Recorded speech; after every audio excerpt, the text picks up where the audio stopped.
Class 11th का एक महत्वपूर्ण चैप्टर अवकलन, उसके बारे में सीखेंगे कि अवकलन क्या है, अवकलन में कौन कौन से इम्पोर्टेंट सूत्र और उन सूत्रों की सहायता से हम लोग सवाल को किस तरीके से सॉल्व करते हैं। तो पहली बात आती है अवकलन। तो समझना है कि अवकलन कैसे, यहां पर एक हमें कोई फलन दिया गया होगा, जैसे इस तरीके से कोई फलन दे दें हम, तो पहले ये समझना है कि अवकलन हम लोग कैसे करेंगे। तो इसके लिए अगर हमें कोई एक फलन दिया गया है y बराबर x, तो ये फलन है। तो यहां पर हम लोग बोलेंगे कि y का x के सापेक्ष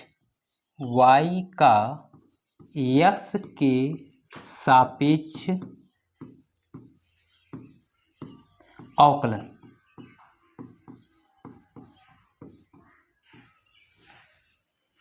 इसको इस तरीके से पढ़ेंगे। या इसी तरीके से यहां पर हम लिख दें y बराबर t, इसका मतलब हमें y का t के सापेक्ष अवकलन करना है। तो जिसके सापेक्ष अवकलन करना है उसके अलावा अगर कोई भी पद या अक्षर दिया गया है तो वो हमारा कांस्टेंट माना जाता है। पहली बात ये याद रखना है। तो हम लोग करते क्या है कि अगर y का x के सापेक्ष अवकलन करना है तो इसमें एक शब्द है अवकलन के लिए हम लोग यूज करते हैं d/dx। जिसके सापेक्ष अवकलन करना है उसके पहले हम लोग लिखेंगे d/dx। यही d/dx जो है वो हमारा अवकल गुणांक कहलाता है। तो अब हम लोग देखते हैं फार्मूले। यहाँ पे फार्मूला पहला है हमारा d/dx x की घात n। इसका मतलब ये हमारा सवाल है x की घात n, और इस सवाल को जब हम सॉल्व करेंगे तो क्योंकि अवकलन करना है इसलिए हम इसके पहले लिखेंगे d/dx। तो ये d/dx हमें बताता है कि इस सवाल का हमें अवकलन करना है। तो ये एक फार्मूला हो गया d/dx x की घात n बराबर n x की घात n माइनस 1। इसका मतलब जो पावर लगी होती है वो पावर आगे आ जाती है और उस अक्षर में एक घात कम करके लिख दी जाती है। जैसे अगर कह दें हम कि x की घात 5 का अवकलन करो, तो इस x की घात 5 का अवकलन चूंकि करना है तो इसके पहले हम लोग लिखेंगे d/dx x की घात 5। अब इस सूत्र की सहायता से हमने क्या बोला कि घात आगे आ जाती है, तो ये घात यहाँ 5 है, ये सबसे पहले आगे लिख देंगे 5x, और फिर घात में एक घटा दिया जाता है, तो यहाँ घात 5 थी इसमें घटा देंगे 5 माइनस 1। इसे जब हम सॉल्व करेंगे तो ये हो जाएगा 5x की घात 4। ये हमारा अवकलन हो गया। तो ये जो फार्मूला है ये सबसे इंपॉर्टेंट फार्मूला है। ज्यादातर आपकी प्रश्नावली के सवाल इसी फार्मूले से सॉल्व हो जाएंगे। तो इस फार्मूले को एक बार फिर से हम लोग देखते हैं कि जब पावर लगा होगा तो x की घात n का अवकलन n x की पावर n माइनस 1, मतलब घात आगे लाएंगे और फिर घात में एक कम करके ऊपर लिख देंगे। दूसरा फार्मूला d/dx x, इसका जो अवकलन होता है वो 1।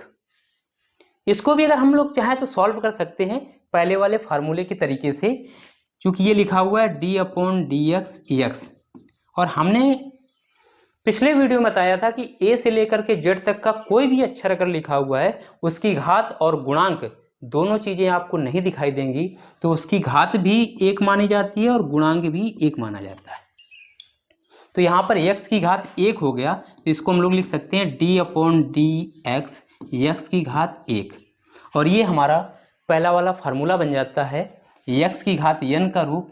तो इसमें घात हम आगे लाएंगे, 1 आगे आ गया, x की घात, फिर 1 में 1 घटाएंगे तो 1 माइनस 1, तो 1 इंटू एक्स की घात 1 में गया तो 0। और ये हमने पिछले वीडियो में बताया था कि किसी भी अक्षर की घात अगर 0 है तो उसका मान सदैव 1 माना जाता है। x की घात 0, इसका मान सदैव 1 माना जाता है। तो ये हो जाएगा 1 इंटू 1 बराबर 1। तो ये फार्मूला भी हमने बना दिया है, और इसको अगर आप सॉल्व भी करेंगे तो ये पहले वाले फार्मूले से सॉल्व हो जाता है। तो ये जो पहला वाला फार्मूला है ये सबसे ज़्यादा इंपॉर्टेंट है। नेक्स्ट फार्मूला d/dx c, इसका अवकलन जब हम लोग करेंगे तो बराबर हमने लिख दिया है 0। अब बात आती है कि ये c क्या है। c का मतलब कांस्टेंट, मीन्स अचर मान या अचर पद। अचर का मतलब है जो हमारे पास अंक होते हैं, उन अंकों के कोई संख्या होती है, वो अचर मान सकते हैं। तो d/c 0, अगर कोई हमारे पास अचर पद है या कांस्टेंट वैल्यू है तो ऐसा सूत्र, जैसे अगर हम लिख दें d/dx 5, तो ये 5 इसी को हम लोग c से डिनोट करते हैं। तो यहाँ का तो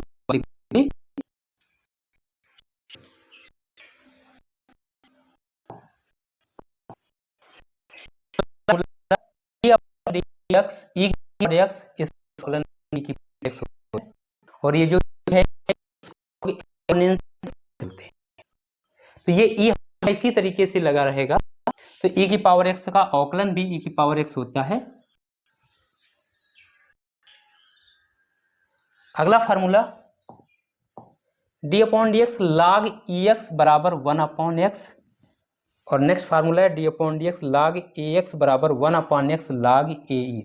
इन दोनों फार्मूलों में एक अंतर है, यहाँ पे log का जो आधार है वो e है, और यहाँ पर जो log का आधार है वो a है।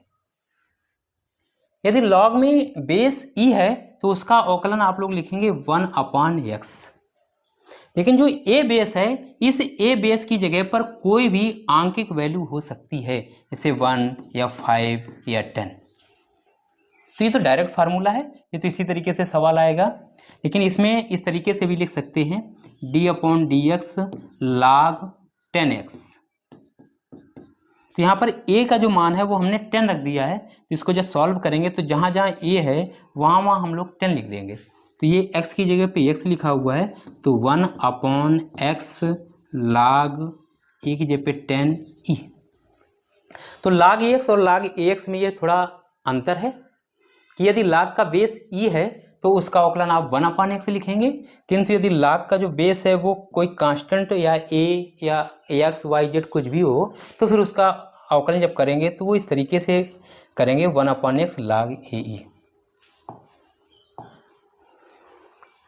अगला formula d/dx a into fx बराबर a d/dx fx, इसको समझना है। यहाँ पे ये जो fx है ये हमारा x में कोई फलन है, और उसके पहले जो ये a लिखा हुआ है ये कोई हमारा अचर मान है, कांस्टेंट वैल्यू है। तो जो कांस्टेंट वैल्यू होती है उसको हम लोग बाहर निकाल लेते हैं और फिर अवकलन कर देते हैं। जैसे इस तरीके से अगर कोई सवाल लिखा हो d/dx 5x², तो ये जो 5 एक कांस्टेंट वैल्यू है, तो इसको हम लोग पहले बाहर लिखेंगे, 5 बाहर निकाल देंगे, d/dx x की घात 2। तो ये 5 बाहर चलता रहेगा। अब यहाँ पे जब अवकलन करेंगे तो ये हमें पहले वाले फार्मूले का रूप दिख रहा है, d/dx x की घात n। यहाँ पे n की जगह पे चूंकि 2 लिखा हुआ है, तो या तो फार्मूले से लगा लो, या फार्मूले को हमने मुजवानी बताया था कि घात को आगे ले आएंगे और फिर पावर में एक कम करके या घटा करके लिख देंगे। तो इस तरीके से ये 2 आगे आ जाएगा, फिर x की पावर 2 में घटा देंगे, 2 - 1, या फार्मूला लगाएंगे तो फार्मूला हमारे पास है d/dx x की घात n बराबर n x की पावर n - 1।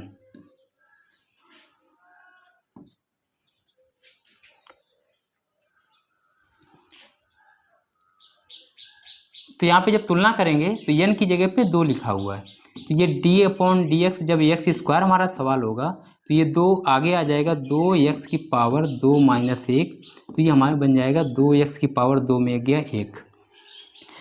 तो इस तरीके से डायरेक्ट अगर इसको सॉल्व करेंगे तो घात आगे आ जाती है, तो 2 आगे आ गया, x की पावर घात में कम करके लिख देंगे 2 माइनस 1, तो गुणा कर दो, 5 दूनी 10, x की पावर 2 में गया 1, एक घात हमेशा छिपी होती है तो इसको हम लोग लिख सकते हैं 10x। अगला फार्मूला y बराबर AU, और अगर हम कहें कि x के सापेक्ष इसका अवकलन करना है तो y का जो अवकलन है x के सापेक्ष में करना है तो y को हम लिखेंगे dy/dx, ये हमारा कांस्टेंट है, और u का जब x के सापेक्ष अवकलन करेंगे तो u को x के सापेक्ष अवकलन हम लोग लिखेंगे du/dx। दो फार्मूले अवकलन में हम लोग और सीखते हैं कि अगर कहीं पर भी एक या एक से अधिक कई पद प्लस या माइनस में लगे हों तो हम लोग उतने ही अलग अलग सवाल बना लेते हैं और हर एक सवाल के पहले d/dx लिख देते हैं।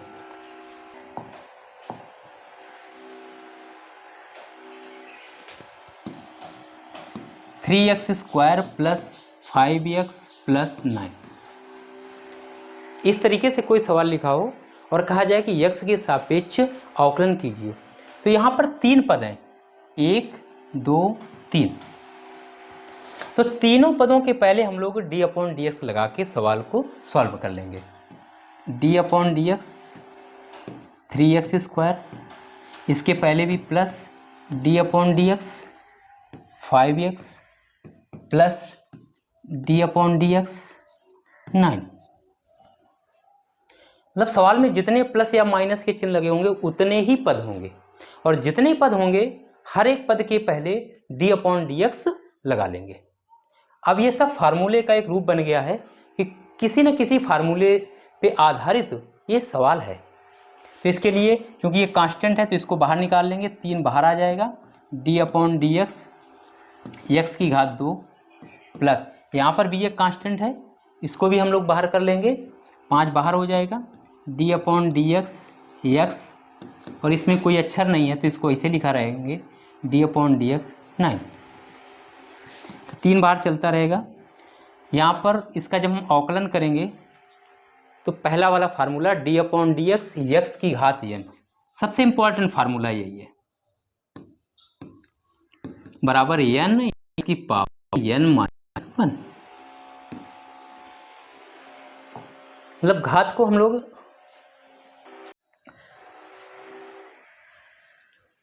d/dx x,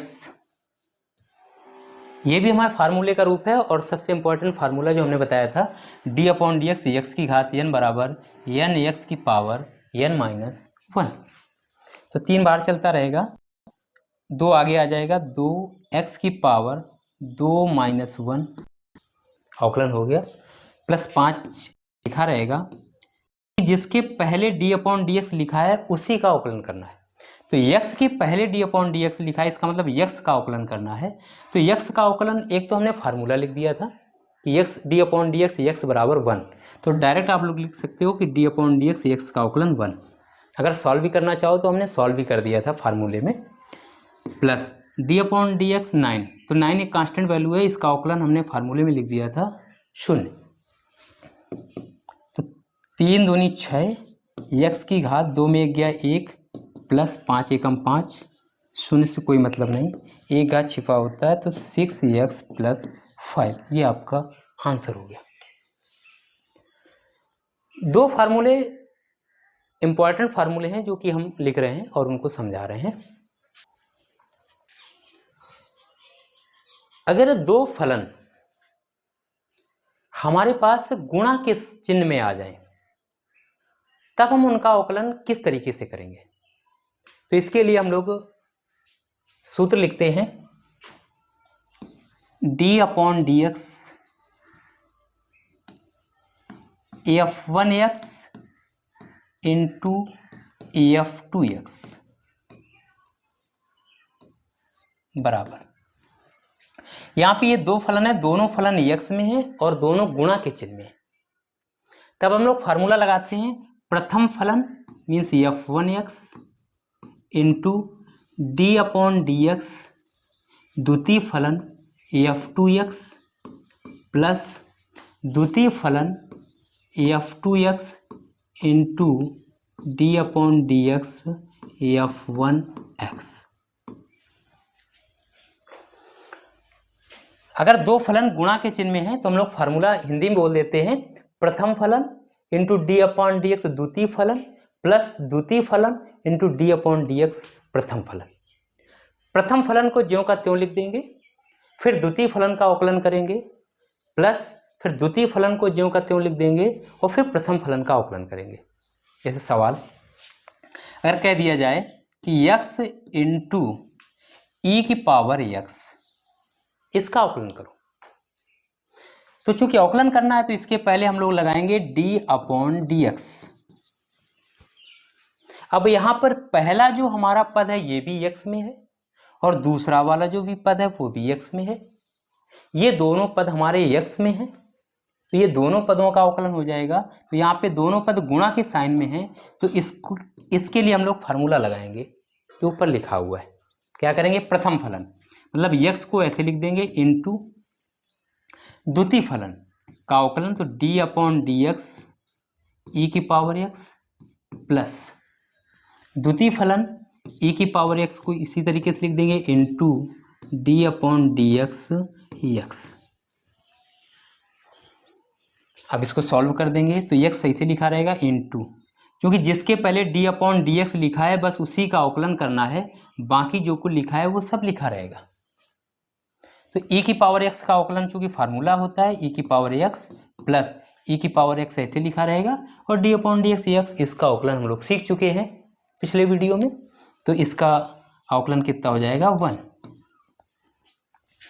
तो x इंटू ई की पावर x प्लस 1 का गुणा करेंगे तो e की पावर x। तो ध्यान देने की बात यह है कि जब कभी हमारे पास दो व्यंजक एक साथ गुणा के चिन्ह में आ जाएं और दोनों व्यंजक x के पदों में हों तब ये फार्मूला हम लोग लगाएंगे। क्योंकि होता क्या है कि बच्चों में कभी कभी कन्फ्यूजन हो जाती है कि जैसे इस तरीके से अगर सवाल आ जाए कि d upon d x 5x, तो भी वो सोचने लगता है कि इसमें 5 और x दोनों गुणा में हैं तो क्या हम ये फार्मूला लगाएं। तब इसकी लगाने की जरूरत नहीं है। तब ये फार्मूला हमने पीछे आपको बताया है, ये हमारा रूप कांस्टेंट का है तो इसको हम लोग बाहर निकाल लेंगे। ये फार्मूला तब लगाना है जब दोनों फलन हमारे x के ही पावर में हो या x के ही घात में हो या x अक्षर में ही हो, तब ये हम फार्मूला प्रथम और द्वितीय का लगाते हैं।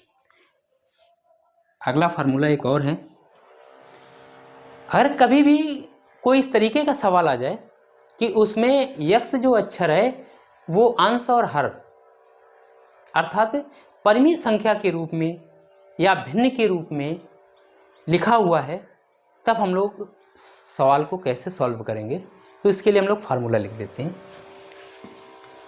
d upon d x f1x बटे f2x बराबर, मतलब ये एक सवाल है।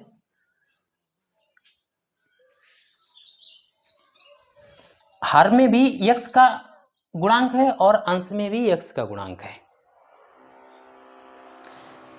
हर और अंश दोनों में x वाले पद का सवाल है, तब हम लोग सूत्र लगाएंगे। सबसे पहले हर का होल ऑफ स्क्वायर f2x इसका होल ऑफ स्क्वायर पर हर f2x into d upon d x f1x minus f1x into d upon d x f2x।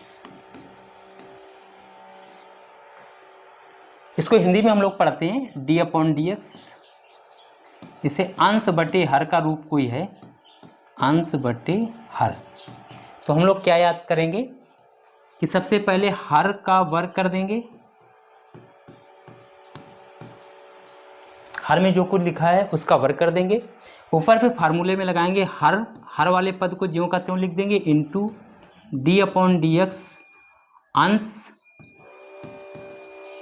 फिर माइनस लगा देंगे, फिर अंश लिख देंगे, फिर डी अपॉन डी एक्स हर। इस सवाल देखते हैं, D upon d x x बटा ई की पावर एक्स। अंश में भी जो पद है वो भी एक्स में है और हर में भी पद है वो भी एक्स में है। तो इसका जब हम लोग अवकलन करेंगे तो हमें ये अंश और हर का फार्मूला याद रखना पड़ेगा। तो इसको लगाएंगे कैसे, लाइन खींचेंगे, हर में लिखा हुआ है ई की पावर एक्स, तो नीचे लिख देंगे ई की पावर एक्स का होल स्क्वायर, फिर हर में ई की पावर एक्स है तो इसको ऊपर लिख देंगे ई की power x into d upon d x, D upon d x अंश में एक्स लिखा हुआ है तो एक्स माइनस अंश, तो अंश को एक्स लिख देंगे into d upon d x हर में ई की पावर एक्स। तो हमने भी बताया था कि जिसके पहले डी अपॉन डी एक्स लिखा है सिर्फ उसी व्यंजक का अवकलन करेंगे, बाकी कुछ नहीं करेंगे। तो ये x के पहले डी अपॉन डी एक्स है, इसका मतलब इसका अवकलन करेंगे, और ये e की पावर x के पहले डी अपॉन डी एक्स है, इसका मतलब इसका अवकलन करेंगे, बाकी जो कुछ लिखा है वो सेम लिखा रहेगा। तो e की power x into d upon d x, इसका अवकलन 1 minus x into d upon d x e की पावर एक्स, तो ये ई की पावर एक्स बना रहेगा बटे ई की पावर एक्स का होल ऑफ स्क्वायर। तो इस तरीके से अवकलन के बीजी व्यंजक वाले जो सवाल होंगे उनके सूत्र आज हमने आप लोगों को समझा दिए। तो यदि आप लोग फार्मूले याद कर लेंगे तो अवकलन जो है सॉल्व करना बहुत ही इजी हो जाएगा, क्योंकि अवकलन सिर्फ फार्मूले पे आधारित है और फार्मूले सारे हमने आपको आज क्लियर करा दिए। ये जो फार्मूले हैं ये सिर्फ बीजगणित पे आधारित सवालों के हैं, और नेक्स्ट वीडियो में हम लोग मिलते हैं आपको त्रिकोणमिति का यदि कोई सवाल है तो उसका अवकलन किस तरीके से करेंगे।